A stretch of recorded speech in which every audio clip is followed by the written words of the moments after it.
कार्यक्रम के प्रायोजक हैं श्री मदन भाई रेखाबेन हुमड़, रूपेन प्राची हुमड़, अनगवीर आर्शवीर हुमड़, रिक्ता विशाल सेठी, आरिका अर्जुन सेठी।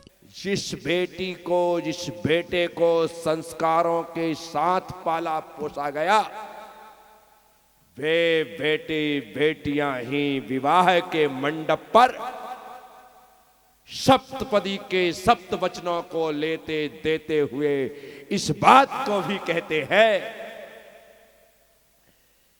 कि मेरा सुख तेरा और तेरा दुख मेरा। जब दोनों इस बात को ध्यान में रखते हुए जीवन जीते हैं तो खुशहाली ही खुशहाली होती है। हर दिन दशहरा और हर रात दिवाली होती है, क्योंकि उन्होंने जीवन की फिलॉसफी को समझ लिया है। जीवन की फिलॉसफी है क्या? इससे ज्यादा कुछ भी नहीं। हम जिसके साथ जी रहे हैं उसे सुख दो, हम जिसके साथ जी रहे हैं उसके दुख लो। बस ये विनिमय चलता रहना चाहिए, ये व्यापार होते रहना चाहिए। मैं सुख के बदले में दुख ले लेता हूं। आप कहोगे ये क्या पागलपन का सौदा है? सुख दिया दुख लिया। हाँ, क्योंकि मेरे पास वो कीमिया है, वो तरीका है, वो रास्ता है, वो विधि है, वो व्यवस्था है कि मैं हर दुख को सुख बना लेता हूं। इसलिए मैं अपना सुख दे करके दुख ले लेता हूं। और ये विधि, ये व्यवस्था पति पत्नी के पास होनी चाहिए। पत्नी को अर्थात आपको सिर्फ खाना बनाना आता है, ये कोई बहुत बड़ी तारीफ की बात नहीं है। वो 4-5 महाराज बनाओ, पूरे समाज का खाना बना दे। तुमने कौन सा तीर मार लिया खाना बना करके, 4 रोटियां बना करके अपने आप को ना जाने तुम क्या समझ लिया? कोई बहुत बड़ी बात। न चाय बनाना कठिन है, न कॉफी बनाना कठिन है, न नाश्ता बनाना कठिन है, न भोजन बनाना कठिन है, न घर का साफ सफाई करना कठिन है, न कपड़े धोना कठिन है, न जमाना कठिन है, न उठाना कठिन है, न बिछाना कठिन है। सब नौकरों के काम है, सामान्य से काम है, नौकर कर देते। तुम्हारा काम तो है अपने पति के दुख को सुख बनाना। क्या काम है? बोलो। ये बड़ी महत्वपूर्ण बात मैं कह रहा हूं। खाना बनाने वाली बाई मिलती है, बोलो हाँ। झाड़ू पोंछे वाली बाई मिलती, बोलो हाँ। सब कुछ बाई मिलती नहीं मिलती है। तुम बाई हो क्या? नहीं, तुम तो इस घर में इसलिए आई हो ताकि तुम अपने पति के दुख को सुख में तब्दील कर सको, परिवर्तित कर सको। इसलिए तुमको लाया गया है, स्पेशल लाया गया है, छांट करके लाया गया है। कई रिजेक्ट किए तब तुमको सिलेक्ट किया है। कमाल है। ऐसे ही पति को चाहिए कि जब वो तुम्हारे घर में आई है तो उसके साथ भी दुख आए। और वो दुख इसलिए लाई है क्योंकि पिताजी उसके दुख को सुख में नहीं बदल सकते थे। और तुमने कहा कि हाँ, आई एम रेडी, मैं तुम्हारे दुख को सुख में बदल सकता हूं। जब आपने कहा आई एम रेडी, उनके पिताजी ने कहा ले जा। और तुम ले आए। अब लाए हो तो उसके दुख को सुख में बदलो, तभी तुम्हारा पति होना सबल और सार्थक होगा।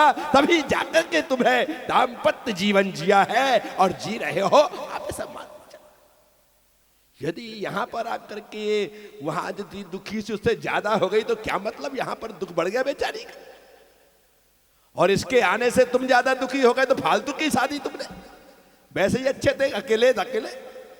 कम से कम इतना तो कहते थे कि मैं कुंवारा हूं। भले 30-32 साल 35 साल के हो गए, लेकिन कुंवारे तो थे। है माथे पर शादी का कलंक तो नहीं था। है नहीं मिली भाई लड़की, नहीं की शादी। मिली थी, हमको पसंद नहीं आई, क्या करो? जो आई उसने हमको पसंद नहीं किया, क्या करो? है बोल।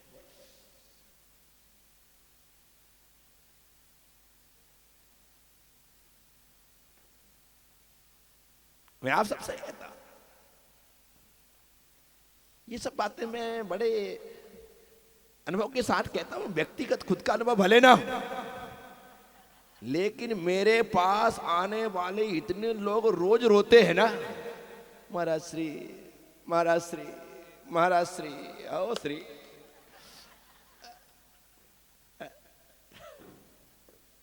रोज रोज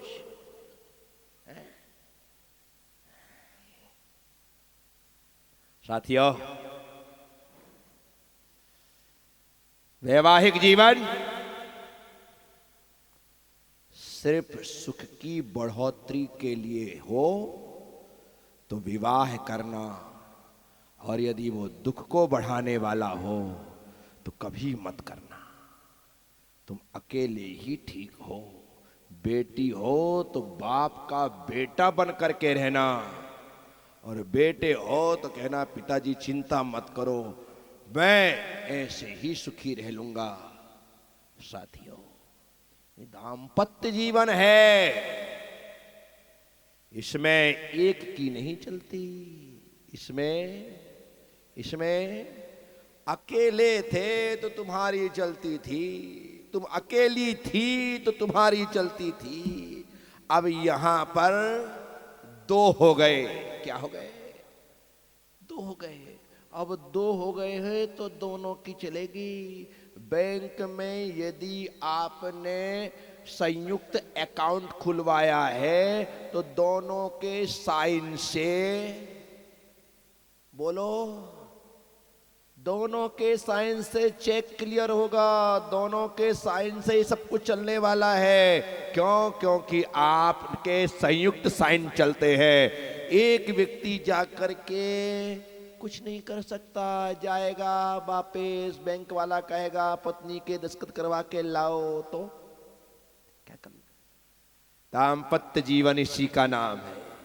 जहां पर दोनों की चलती है उसे दाम्पत्य जीवन कहते हैं। तुम अकेले चलाओ, अपनी चलाओ, खुद की चलाओ तो कैसे चलेगा भाई? ग्रस्त जीवन की गाड़ी दो पहियों में चलती है। एक पहिए की गाड़ी तो सिर्फ सर्कस में चलती है। कहां चलती है? एक पहिए की गाड़ी सिर्फ सर्कस में चलती है, बाकी ग्रस्त जीवन की गाड़ी तो दो पहिए, कम से कम साइकिल में दो पहिए, टू व्हीलर में दो पहिए, दो चाहिए। एक बच्चा हो जाए तो रिक्शा बन गया, ऑटो। दो हो गए तो फोर व्हीलर। थोड़ा ऐस के साथ जियो कि भाई हाँ अपने पास फोर व्हीलर है, भले नैनो क्यों ना हो लेकिन है तो फोर व्हीलर। कोई जरूरी थोड़ी नैनो को भी फोर व्हीलर कहते हैं और BMW को भी फोर व्हीलर कहते हैं, है तो दोनों।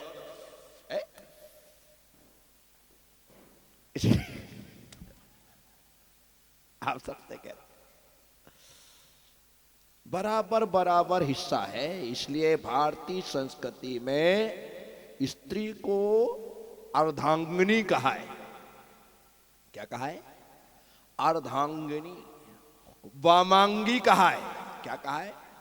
वामांगी। शंकर जी का तो नाम ही है क्या? अर्धनारीश्वर। क्या नाम है? अर्धनारीश्वर। अपने भगवान जो विराजमान, इनका नाम भी अर्धनारीश्वर है। क्या है? शेष नाम के 1008 नामों में भगवान का नाम भी अर्धनारीश्वर।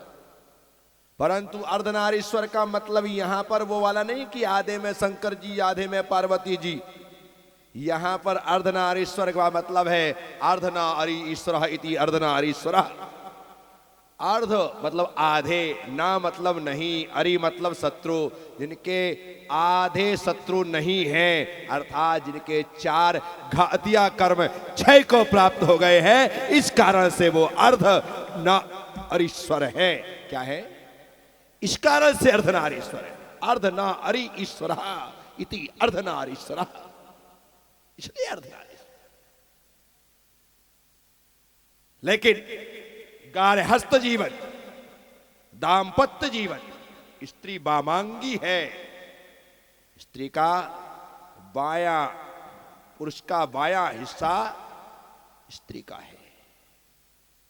इसलिए पूजा और पाठ में, विधि और विधान में स्त्री को पुरुष के बाईं तरफ बिठाया जाता है,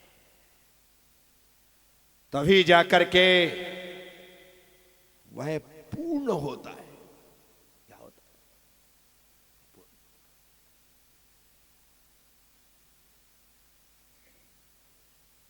साथियों, मैं आप सबसे कहता हूं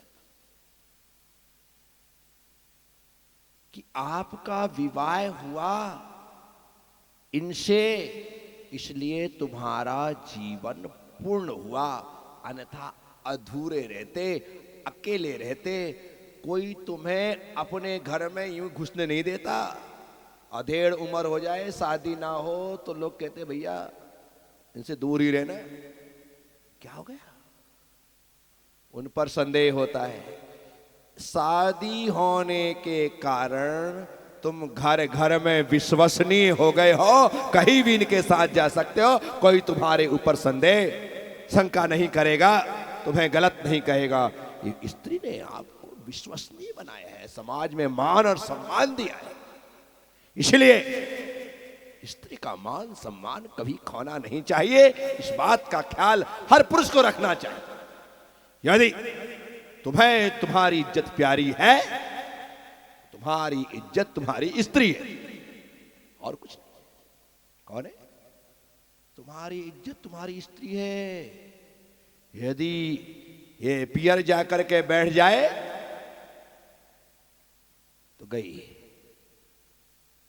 लोग पूछ पूछ करके परेशान कर देंगे, जीना हराम कर देंगे। क्या बोलो ना, आया ना? नहीं होता। और ऐसा नहीं कि उससे नहीं पूछेंगे, वो पियर में जाके बैठ जाएगी तो उससे भी पूछेंगे पूरे गांव वाले। क्या बात है? महीने भर हो गए, 2 महीने हो गए, मुझे तो डाउट हो रहा है। आपस में महिलाएं मंदिरों में भगवान की पूजा छोड़ के बात चालू कर देंगी। पता है, मुझे तो लग रहा है कि बस छुट्टी छोड़ने वाली है। वैसे मुझे एक खबर आई थी, फोन आया था वहां से कि वो डिवोर्स की तैयारी कर रहे हैं। भले नहीं आई हो, लेकिन मिर्च मसाला लगा करके बात करने का मजा ही कुछ अलग होता है। ऐसी स्थिति है। इसलिए स्त्री पुरुष की इज्जत होती, स्त्री पुरुष की प्रतिष्ठा होती, स्त्री पुरुष का मान होती, स्त्री पुरुष का सम्मान होती है। इसलिए अपनी इज्जत, प्रतिष्ठा, मान और सम्मान को कायम रखना है तो कभी हमारे द्वारा इनकी इज्जत पर, इनकी प्रतिष्ठा पर ठेस ना पहुंचे, इसका ख्याल रखना भी हर पुरुष का दायित्व और कर्तव्य होता है। साथियों, मैना सुंदरी विवाह मंडप पर विवाह के लिए तैयार है। बस सारी रस्में पूरी हो गई और शिपाल ने समझा करके देखा। मैना सुंदरी तो नहीं समझी, लेकिन शिपाल को बात समझ में आ गई और उसने जैसे मैना सुंदरी सहर्ष विवाह के लिए तैयार थी, वैसे ही शिपाल भी विवाह के लिए सहर्ष तैयार हो गए। शिपाल ने सोचा,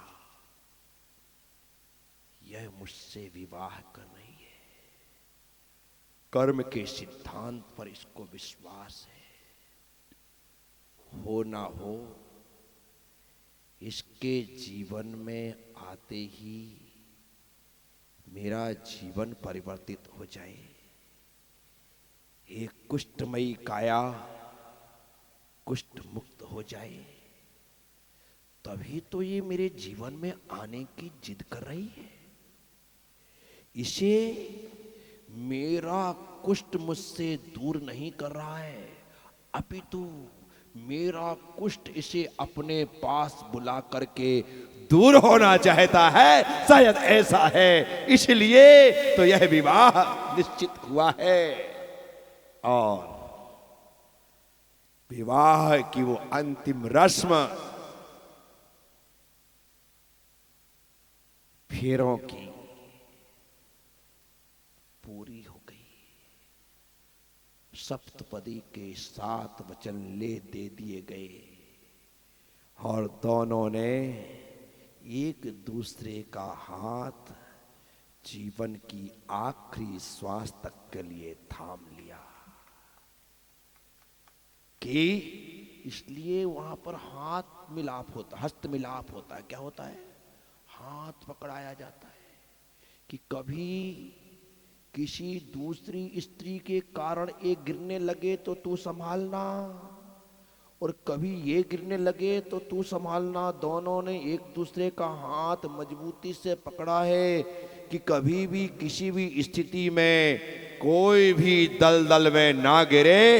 इसलिए हाथ को हाथ से मिलाया गया, हाथ से हाथ को संभलाया गया, क्योंकि हाथ पकड़ करके ही संभाला जाता है। तुमने अपनी परेशानी नहीं बताई और उसने डिमांड कर दी और तुम्हारा दिमाग खराब हो गया, तो उससे ज्यादा दिमाग उसका खराब होगा कि जब भी मैं कुछ कहती हमेशा मना कर देते। अरे समझ तो सही, तुमने समझाया ही नहीं। समझा देते तो वो इतनी नादान नहीं है कि बुरे समय में तुमसे डिमांड करे। अभी तो उस समय तो कहेगी आप चिंता क्यों करते हो, मेरे पास जो है वो भी ले लो। इतनी हिम्मत रखती है और इतनी हिम्मत देती है पत्नी। इसीलिए बताना चाहिए दिन भर में क्या हुआ, किससे बातचीत हुई, मम्मी से भी बात हुई, मम्मी ने क्या कहा है, जो घर में हुआ जो बात बता दो, तरीके से बताओ। ऐसा बताओ कि सांप मरे ना लाठी टूटे। क्या सांप मरे ना? इतने तरीके से सलीके से बताना चाहिए कि बात भी पहुंच जाए और सामने वाले को चोट भी ना लगे। ये सलीका है। यदि तुम्हें बोलने का सलीका आ गया तो समझ जाना तुम्हें जीने का तरीका आ गया। सलीका ही नहीं आएगा तो जीने का तरीका नहीं आएगा। मैना सुंदरी ने अपनी सारी बात शेयर की। मंदिर में जो घटा था, मुमताज ने जो कहा था, श्रीपाल खुश हो गए। कहा कब करना है? बोले बस सामने अष्टानी का पर्व आ रहा है, उसी में 8 दिन आराधना होगी। इस कार्यक्रम के प्रायोजक हैं श्री मदन भाई रेखाबेन हुमड़, रूपेन प्राची हुमड़, अनगवीर आर्शवीर हुमड़, रिक्ता विशाल सेठी, आरिका अर्जुन सेठी।